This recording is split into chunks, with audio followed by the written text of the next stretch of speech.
What a great start. Videos about becoming an entrepreneur or owning a business, all of that stuff. Building a brand, I have an issue with that.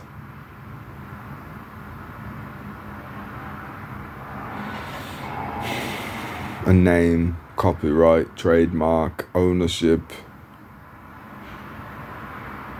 Do you know what branding is for? Cattle.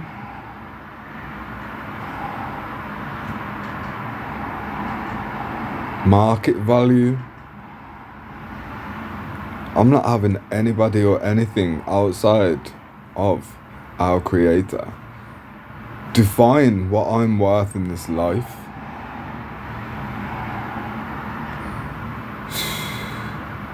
I learned sovereignty and independence through doing everything alone, through purposely scraping around in the gutter, fending for myself, because I couldn't trust anybody else to help me, because there was always some hidden agenda or condition or expectation placed upon me. So I learned to eat food out of bins, humbly, no shame, no guilt, because that was a better choice for my integrity than being in connections where truth doesn't reign supreme.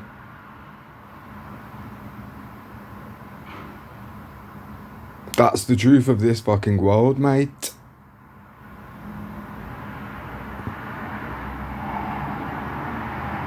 The world that we've had to gracefully, graciously exit because it's not good enough. Humans pretending to help, humans offering token gestures of support. No, like on my birthday of all days, when I walked into church with wet socks, no shoes, walked out with slightly drier wet socks and an umbrella. That is a fucking beautiful metaphor for the world that we live in, the place that proposes to be a sanctuary, doesn't listen, can't hear. Individual humans can, and that was proven on that day also. I had conversations with godly humans who are involved in something which makes them forget. Like, one woman asked, a good woman asked, why haven't you got shoes on your feet? Some others knew. I heard people laughing at me in the church, and outside the church in the car park, two men were speaking about me as if I couldn't hear them, and I was about 10 feet away. That's the church experience for me on my birthday.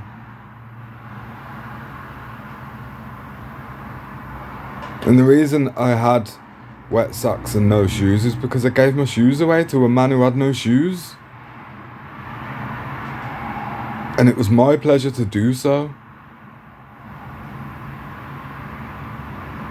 And my good friend Angela provided me with some brand new boots.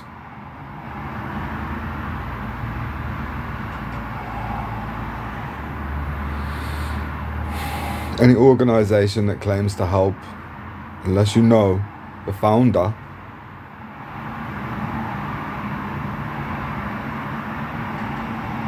but this is the frustration, right? And it's tiring, because Angela is actually providing help and support in this world, in this life, alone though, really, or through the medium of individuals, again, who have got nothing, sharing freely their nothing.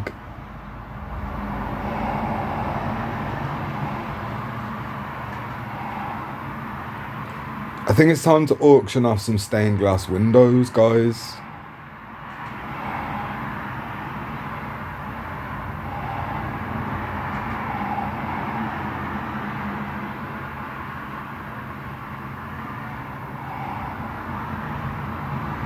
Nine to 5 churches, Wednesday service, Sunday morning. Closed doors. Obstruct sanctuary.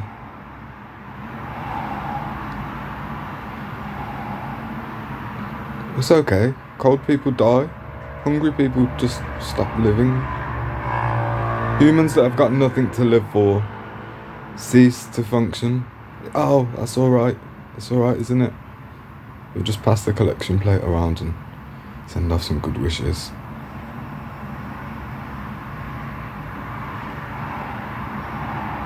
The church claims to be the answer, and it's indicative of the problem, symptomatic of the hold of the system on the system and its systematic way of thinking. How many churches bent the knee and locked themselves down, cut off their collective agreement to meet under the banner of the name of God? How many churches closed and then reopened when they were allowed or told that they were allowed, and then started preaching about faith?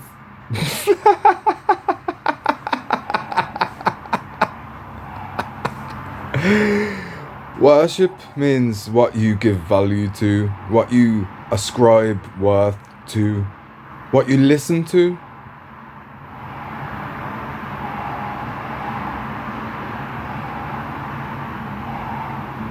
This is why words are losing their potency.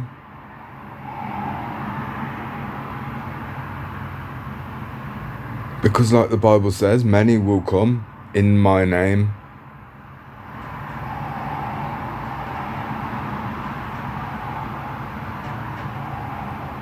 Actions speak louder than words. I spent some time living in a tent, about a week or so, mate. I don't know, 2 weeks, in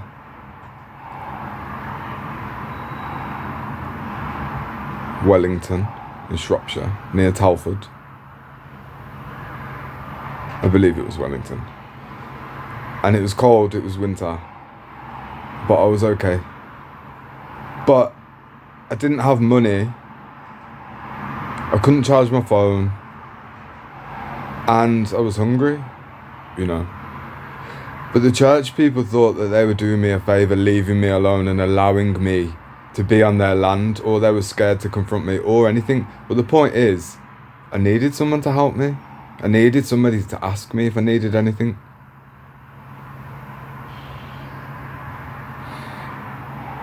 And somebody did. But it was only the street team checking, you know, a third party organisation. And it was a third party organisation who assessed me, offered me help. But those are still working for the same system, because it's just about getting your name, knowing where you are. And if you don't believe me, I went from a tent on a church ground, and when I left, I just wrote Hebrews 13:2, one of my favourite verses of scripture. Be careful when entertaining strangers, for some have entertained angels unaware. And I drew an onk, and I left. And I was put into emergency accommodation, which was like a prison, surrounded by addicts and people with not good intentions, people who have been switched off, people with seared consciences, demons. You understand? So I was given this sanctuary in a small room where I had to be out of the building between 9 and 6 or something. I had to. Doesn't matter. No, we don't care what you do out there. Just get out, because we have to clean. 9 till 4. 1 minute is 1 minute too long. If what I actually need is to be safe indoors somewhere and warm, because no, all right then, sound. I'll just walk around for hours then and chill, and I'll go to the library. All right. Then eventually, I was there 6 days. Eventually, we've got a room in a shared house. It's a brand new house. Okay.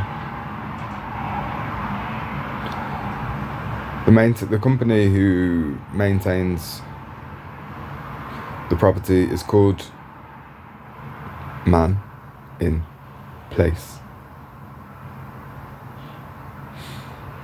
The landlord was YMCA Blackburn. The back garden was a construction site. There was a digger and a large metal storage container, because next door or adjacent, facing onto the back, was some more brand new builds that had been put up after the land was purchased by the same landlord.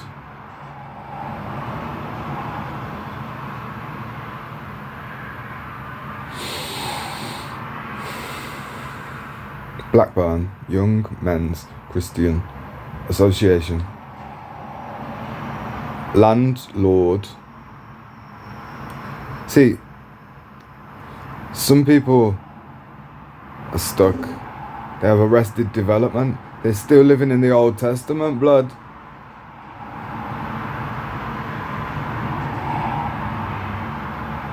And if they want to live there, then they will have to deal with the consequences, and they can play with that God when the truth is revealed. And that's their own God. Because that God is the devil, who comes to kill, steal and destroy. You can't tell people anything if they are emotionally manipulated to not stray, to not think for themselves, to be told. If a soul fears that its soul is at stake, it's all mental, it's all like a toxic relationship with a narcissistic parent figure, a God in the sky, a government somewhere else, a boss in a different room, telling us what to do with our time, our attention, telling us, not even telling us, it's all just subtly implied, because nobody says no, nobody asks questions.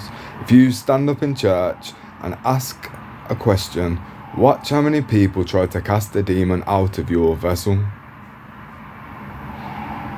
I don't go in churches because it's tiring, unless there's singing and dancing, in which case it's easy to maintain the energy. But to go into a church as the pure light of awareness, as the truth of God, it attracts a lot of invisible, but visible, but felt attention, obviously. Do you know how many times I've had to fight off psychic imagery that was being projected through somebody else, imagining it, a woman, in a church? And I would be called... I'm just existing. My intention is to just be there and connect with God. Not really because I'm always connected to God, but you understand, to communicate with other units of consciousness that are in this flow state of knowing, and they're few and far between.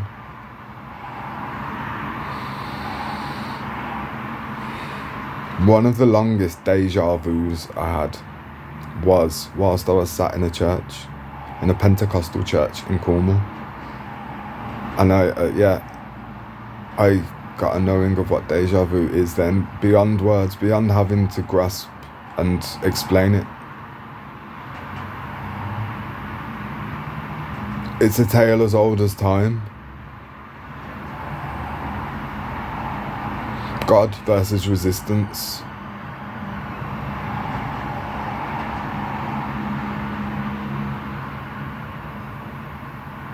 I think even the devil's getting bored now.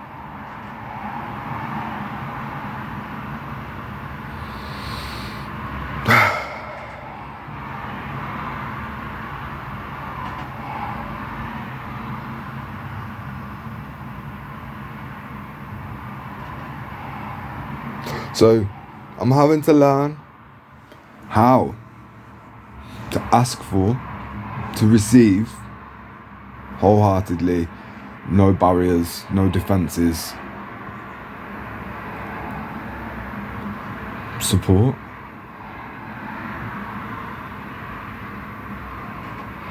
Help, like assistance. I'm really having to concentrate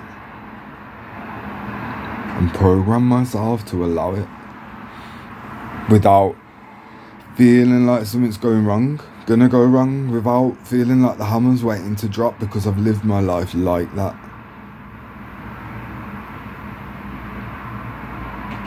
Like, it's like this. Imagine if, as a child, you had one violent, mildly violent, physically parent, and one non-physically violent at all, but passive-aggressive. Every now and again you got a dig from one of them, but the other one never laid a finger on you, just always threatened to.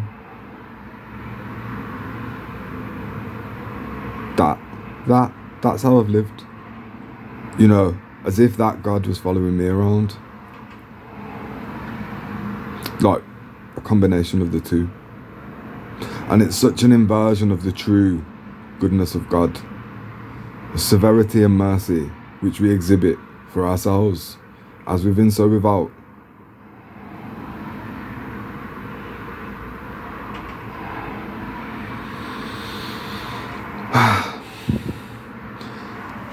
If life were about consolidation of opposites, you see how religiosity, doctrine, belief, skewed faith,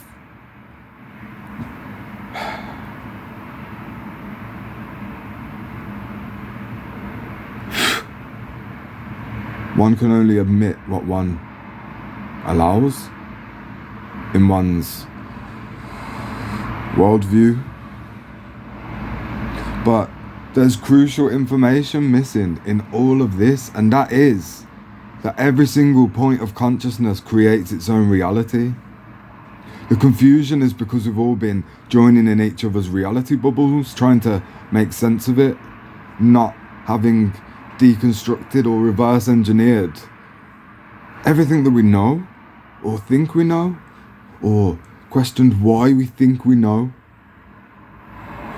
why the information that suggests a fact was there in the first place, where it come from.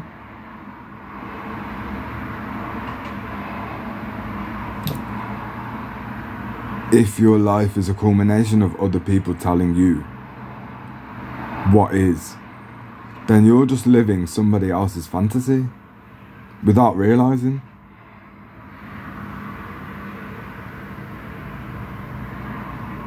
Humans can either be more of the same or something different. Something different deeply disturbs humans right down to our bone marrow, because we were comfortable in our extreme discomfort. Art, which we all are, is here to disturb the comfortable and comfort the disturbed. No exceptions. We have to live as that.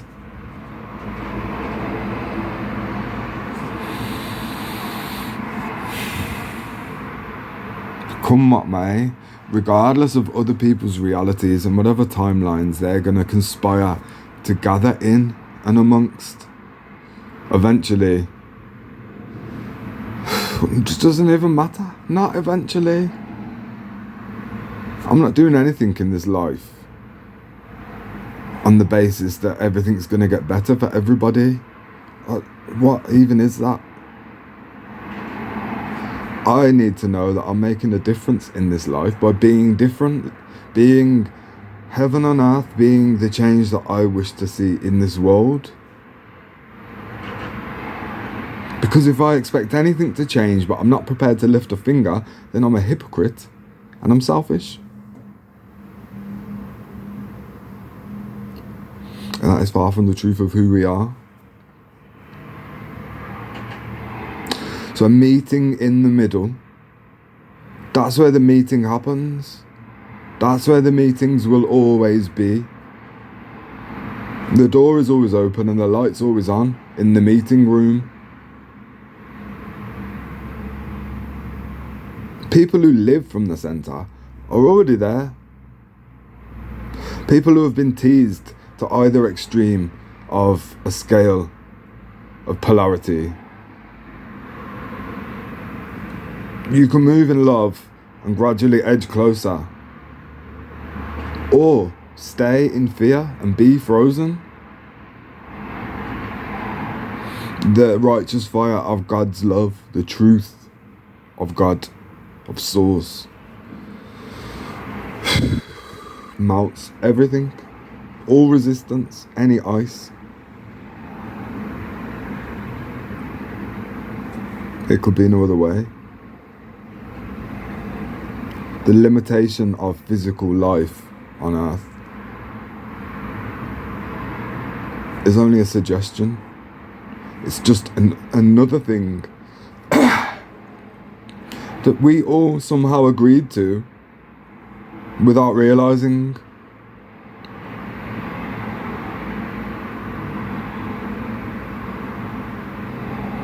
So all agreements, conscious or unconscious, spoken or unspoken, are broken in the light of God's truth.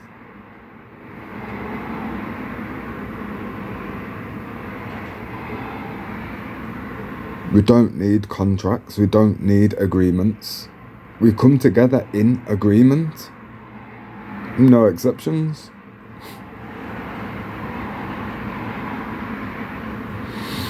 The age of dogma has passed. Because now it's more about cats. Yeah.